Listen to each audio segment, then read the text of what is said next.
let's be no doubt, he's naming them as terrorists because just as we can go and hit ISIS in Syria or wherever, if you regard the drug cartels as terrorists, then you have the right to go and hit them in Mexico. Yes. On Times Radio. And joining me now live on the line from New York City, my colleague Andrew Neil. Hello to you, Andrew. John, great to talk to you on your show. Andrew, what is what a speech, Andrew?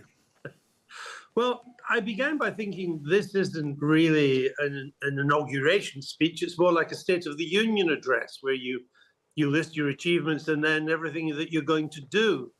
And then I thought, no, it's not even a State of the Union address. It's one of his stump speeches. Yes, it's one of the speeches that he gives endlessly at his rallies. Indeed, he gave it last night at a rally in Washington, D.C. So it was certainly, inauguration speeches are normally a time when politicians stand back a bit. They think great thoughts. They, ask not what your country can do for you, but what can you do for your country? Yes. They have Kennedy, FDR, he rendezvous with destiny, and so on. All we have to fear is fear itself. There was none of that in this at all. And I really was struck, although I'm sitting in New York, when you think about it, wow, how uncomfortable is a lot of what he's saying for the Starmer government back in London. Yeah. Whether it's to do with tariffs, whether it's to do with big strategic questions, the America first. I know that motto. I think it ran through the speech like letters through a stick of rock. I mean, there were not just that. Is the British government going to stay stum? Is the Labour Party going to stay stum when mass roundups of immigrants take place and they're deported across the border? Is it going to stay stum, say nothing, if he launches raids on the Mexican drug cartels in Mexico? Because let's be no doubt, he's naming them as terrorists because just as we can go and hit ISIS in Syria or wherever, if you regard the drug cartels as terrorists, then you have the right to go and hit them in Mexico. Yes. I mean, the agenda that President Trump set out there was not just a matter of ferocious dispute and future dispute in the United States and in United States politics. These are going to be matters of global controversy. And there were those who I think hoped before the inaugural address that we might hear something from President Trump, maybe a little less ferociously partisan, a little less confrontational. Well, they would have been, if they expected that, they were profoundly disappointed. You had to feel for Joe Biden sitting behind Donald Trump, listening to this speech, which was like a slap after slap after slap across the face. And Donald Trump, Andrew, in setting out his ambitions here, we know that it's a distillation of many of the promises we've heard before. But the promise in this inaugural speech at the beginning of his presidency to bring about the deportation of millions of migrants, to bring about very significant tariffs, to raise those tariffs on foreign imports into America, and in so doing, cut the tax burden on America and cut the cost of living to Americans. He's setting, as well as being, extraordinarily, if you like, provocative, he's setting the bar for himself extraordinarily high. Well, it's the economics of the madhouse, because tariffs will not replace income tax or raise that much revenue. One or two things happens when you've got a tariff. Either the consumer pays, and that will mean rising prices and return to inflation, or people stop buying the product of which the tariff is placed, yes, in which there is no revenue. Yes.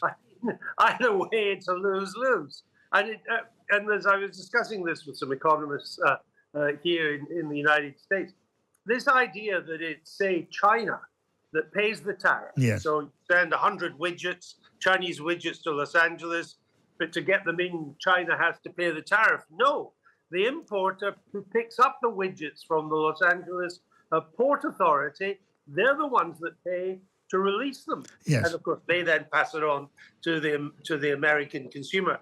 But I would say this, that, it's a radical change. It's a huge agenda. It will change America. And, what starts in America is often very quickly picked up in Europe, particularly in Britain. Diversity, equity, inclusion. That all began in America and became part of the course in Britain.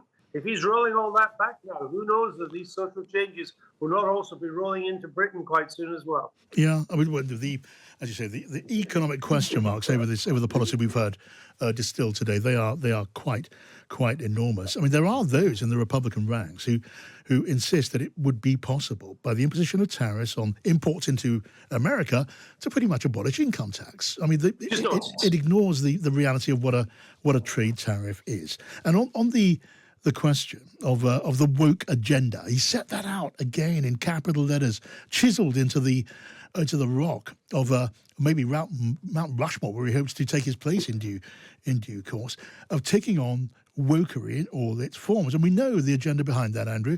Again, it's going to be a battle with many of the states of the Union on the blue side of America to root out of American colleges and American schools woke ideology, as it has been termed.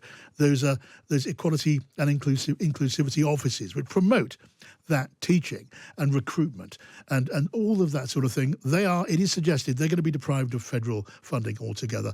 We're talking about battle after battle after battle, Andrew. Though on these matters, I would say two things. One, it unites the right. The American right is divided all sorts of ways. Less divided than it was, but still divided. But on these sort of matters, the old Republicans, the new Republicans, the Republicans in name only, they're all pretty united on that. And secondly, he's pushing at an open door here. Corporate America is running away from all this at a massive rate of knots. It's had enough of it, become too expensive, yes, taking up too much time. It's leading to some absurd situations. The old-fashioned concept of merit, which is what America was based on, merit that was blind of gender or race.